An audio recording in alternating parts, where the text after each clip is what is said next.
حضور علیہ الصلوۃ والسلام نے ایک جملہ ارشاد فرمایا، الصدق تمانیہ، اتنا جامع کلمہ ہے جس میں بہت کچھ آ جاتا ہے۔ صدق، سچائی، باطن کی تمانیت کا سبب اور ذریعہ ہے، باطنی سکون کا ذریعہ ہے۔ آگے فرمایا والکذب ریبہ، اور جو کذب ہے، جھوٹ ہے، وہ ریبہ، وہ تشکیک ہے، ابہام ہے، بے چینی ہے، اضطراب ہے، ٹینشن ہے، پریشانی ہے، اذیت ہے، ہر وقت کی بے قراری ہے۔ تو سچ طمانیت ہے، سکون قلب ہے، اطمینان باطن ہے، اندر کا قرار ہے، روح کا چین ہے، اور جھوٹ بے چینی ہے، اضطراب ہے، ٹینشن ہی ٹینشن ہے، پریشانی ہی پریشانی ہے، ایک اندیکھی تکلیف ہی تکلیف ہے۔ تو اس لیے ہمیں ریبہ، اس بے چینی سے بچنے کی کوشش کرنی چاہیے، اور طمانیت کا نور جو زندگی کا حقیقی اجالا ہے اس کو حاصل کرنے کے لیے ہمیں اپنی زبان کو ہمیشہ سچ سے ہی آشنا کرنا ہوگا۔ ہمارا رویہ اتنا خوبصورت ہو کہ لوگوں کو یقین ہو کہ یہ بندہ سچ کے علاوہ نہیں بولتا۔ حضور علیہ الصلوۃ والسلام سے پوچھا گیا کہ مومن بزدل ہو سکتا ہے؟ فرمایا نہیں، مومن بہادر ہوتا ہے، لیکن ہو سکتا ہے اس سے کبھی بزدلی بھی صادر ہو جائے۔ پھر پوچھا گیا کہ مومن بخیل ہو سکتا ہے؟ کہا نہیں، مومن سخی ہوتا ہے، لیکن ہو سکتا ہے کبھی اس سے بخل بھی صادر ہو جائے۔ تیسرا سوال کیا گیا، کیا مومن جھوٹا ہو سکتا ہے؟ فرمایا جھوٹا نہیں ہو سکتا، یہ پکی بات ہے، مومن جھوٹا نہیں ہو سکتا۔ ایک حدیث پاک میں آتا ہے جب کوئی شخص جھوٹ بولتا ہے تو اس کے منہ سے بدبو نکلتی ہے، جس کو عام لوگ تو نہیں سونگھ سکتے، لیکن اللہ کے رحمت کے فرشتے سونگھتے ہیں، اور وہ 1 میل دور ہٹ جاتے ہیں۔ اگر وہ دوبارہ جھوٹ بولتا ہے تو پھر اس کے منہ سے بدبو نکلتی ہے، 1 میل اور پیچھے ہٹ جاتا ہے۔ اور ہم اگر جھوٹ بولتے رہیں تو رحمت کے فرشتے ہم سے پیچھے ہٹتے رہتے ہیں، ہٹتے رہتے ہیں، ہٹتے رہتے ہیں۔ پھر اندازہ کرو کہ فرشتے کہاں تک جا چکے ہیں اگر ہماری زندگی جھوٹ سے بھری ہوئی ہے۔ تو جب ہماری اطراف میں رحمت کے فرشتے نہیں ہوں گے تو ہم ہر وقت بے چین رہیں گے جھوٹ کی وجہ سے، اور جب ہم رحمت کے فرشتوں کے جھرمٹ میں رہیں گے تو ہم قرار، سکون اور طمانیت میں رہیں گے۔ میں اور آپ ہر وقت کہتے ہیں کہ ہماری پریشانی کا سبب یہ ہے، یہ ہے، یہ ہے، وہ سبب ہوں گے جو ہم سمجھتے ہیں، لیکن ہماری پریشانیوں کا بہت بڑا سبب ہمارا جھوٹ بولنا ہے، قرار قلب کا نصیب نہ ہونا، طمانیت باطن کا نہ ملنا، ہر وقت ٹینشن ہی رہنا، پریشانیاں ہی رہنا، اذیتوں میں مبتلا رہنا، بے چین رہنا، بے قرار رہنا، دکھوں میں مبتلا رہنا، حالات کی تلخیاں، سنگینیاں کبھی دور ہی نہ ہوں۔ اس کا سبب یہ ہے کہ ہماری زندگی میں جھوٹ ہے، اور اگر ہماری زندگی میں سچ ہے تو ہمیں قرار باطن کیوں نصیب نہیں ہوگا؟ یہ میرے حضور نے کہا ہے، صدق و طمانیہ، صدق طمانیت قلب کا سبب ہے، قرار جاں کا سبب ہے، باطن کے اجالے ہیں، اندر کی روشنیاں، یہ تمہیں قرار دے گا۔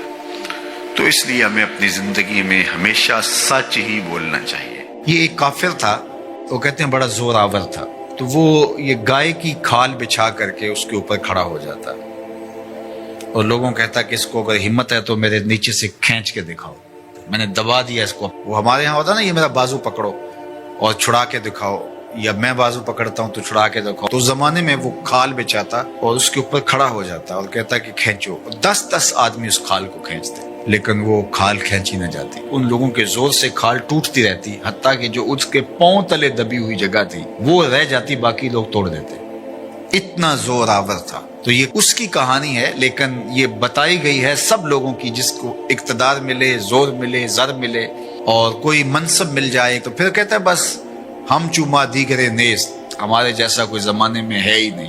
اس نے کہا زمانے میں بندے 2 ہی ہیں، ایک تو اور ایک میں۔ اس نے کہا اگر صحیح چھان نہ لگائیں تو میں ہی میں ہوں، تو بھی نہیں ہے۔ تو بندہ کہتا ہے میرے پر کسی کا بس نہیں چل سکتا۔ جب اقتدار پاس ہوتا ہے، جب دولت پاس ہوتی ہے، جب چھاتی میں زور ہوتا ہے، جب قبیلہ خاندان پشت پہ کھڑا ہوتا ہے، تو پھر انسان یہی کہتا ہے کہ نہیں میرا کون مقابلہ کر۔ یہ ایک انسانی طبع ہے بھی کمزور، لیکن تھوڑی سی ہوا بدو، یہ کیسا غبارہ ہے، فوراً پھول بھی جاتا ہے. لیکن کوئی معمولی سی سوئی چبھ جائے تو ساری ہوا بھی نکل جاتی ہے. اور اگر تیزی سے کوئی چیز ہو تو پٹاخہ بھی لگتا ہے. تو یہ غبارہ پھول جاتا ہے تھوڑی سی ہوا سے، تکبر کی ہوا سے، دولت کی ہوا سے، اقتدار کے نشے میں یہ پھول کے کتنا بڑا ہو جاتا ہے. اَيَحْسَبُ أَن لَّن يَقْدِرَ عَلَيْهِ أَحَدٌ، کہتا ہے میں اتنا بڑا ہو گیا ہوں، میرے اندر اتنی ہوا ہے، میرے اوپر کسی کا بس کیسے چل سکتا ہے. یقول، وہ کہتا ہے اہلکت مالا لبدا، میں نے ڈھیروں مال فنا کر دیا. جب وہ مال نمائش میں خرچ کرتا ہے تو پھر اس کی تصویریں بھی جاری کرتا ہے، پھر لوگوں کو بتاتا بھی ہے، دیکھو میں نے یہ گھر کا گیٹ لگایا تو کس کے کتنے پیسے لگ گئے، شادی پہ میں نے اتنے کی آتش بازی کر دی. پہلے تو کہتا ہے میرا کوئی بگاڑ نہیں سکتا، میں طاقتور ہوں، میں بڑے بڑے ڈاکٹروں سے علاج کروا سکتا ہوں، کوئی مجھے تکلیف نہیں پہنچا سکتا، میرے اثر و رسوخ بہت سارے ہیں، کچہریاں میں خرید لیتا ہوں، تھانے میں خرید لیتا ہوں. کیسے ہو سکتا ہے؟ میں طاقتور ہوں، میرا اثر و رسوخ بہت ہے. پھر کہتا ہے میں نے فلاں معاملے میں اتنا مال لگا دیا، اتنا مال فلاں لگا دیا. وہ اپنے مال کے فضول خرچ پر لوگوں سے داد لے رہا ہوتا ہے. اللہ اکبر. اَيَحْسَبُ أَن لَّمْ يَرَهُ أَحَدٌ، یہ اس کی ساری بات بیان کرنے کے بعد اب یہ دیکھیے، اَيَحْسَبُ، وہ گمان کرتا ہے، وہ بھول گیا ہے، فراموش کر گیا اس بات کو، أَن لَّمْ يَرَهُ أَحَدٌ، کیا اس کو کسی نے نہیں دیکھا. یہ اللے تللے فضول خرچیاں، یہ مال کو یوں اڑانا اور نمائش کرنا، میں نے دیکھا ہے یہ مذہب والے لوگوں میں بھی ہے کہ آپ جامعہ کے لیے فنڈ مانگیں تو آپ کو نہیں دیں گے، اور ایک بے عمل ناتخواں ہوگا تو اس کے اوپر ایسے پیسے پھینک رہے ہوں گے. کیونکہ یہاں تو چپکے سے آپ نے داخل ہو کے پیسے دیے، رسید لی اور چلے گئے، لیکن وہاں تو ویڈیو بھی بن رہی ہے. تو وہاں پھر انسان ایسے اڑاتا ہے خوش دلی کے ساتھ. وہ خوش دلی روحانی تسکین کی نہیں ہوتی، وہ نفس کی تسکین ہوتی. حظ روح نہیں ہوتا، حظ نفس ہوتا ہے. اگر اسلام کی روح اور قرآن کا مطالعہ ہماری زندگی میں آ جائے اور قرآن جو بتاتا ہے وہ ہم سمجھ جائیں تو زندگی نور علی نور ہو جائے. ہم پھر اللہ کی مخلوق کے لیے نرم دل ہو جائیں. کل اب جس طرح باپ بیٹوں کے لیے ہوتا ہے، اس طرح حضور علیہ السلام کی امت کے لیے ہماری شفقت ہونی چاہیے. فرمایا یہ ایک دیوار کی طرح ہے. اسلام کی تعریف کیا کی گئی ہے؟ مسلمان وہ ہے کہ جو رات کو 100 نفل پڑھتا ہے. مسلمان وہ ہے جو دن کو اتنے پارے ختم کرتا ہے. نہیں، المسلم من سلم المسلمون من لسانہ و یدہ، مسلمان وہ ہے جس کے ہاتھ اور جس کی زبان سے دوسرا مسلمان محفوظ ہو. تو کیا ہمارے ہاتھ سے، ہماری زبان سے دوسرے مسلمان محفوظ ہیں؟ آج ہم دوسروں پر کیچڑ اچھالنا اپنی ذمہ داری سمجھتے ہیں. آج کا سوشل میڈیا بھرا ہوا ہے دوسروں کے عیوب کو اچھالنے کے لیے. آج ممبر و محراب سے بھی مجھے معاف کرنا جس طرح کے درس اور سبق دیے جا رہے ہیں، سچی بات ہے کہ وہ رسول اللہ کا دیا ہوا دین نہیں ہے. قرآن ہمیں بتاتا ہے تم ایسے بن جاؤ کہ تمہارا وجود نافع ہو، جدھر سے گزرتے جاؤ خوشبو پھیلتی چلی جائے، تمہارے انفاس کی مہک سے اجالے ہوں. تم فارمی چوزے نہیں ہو کہ ہر وقت اپنے ہی آرام کی تلاش میں رہو. تم لوگوں کو راحت پہنچانے کے لیے ہر وقت مستعد اور فعال رہو.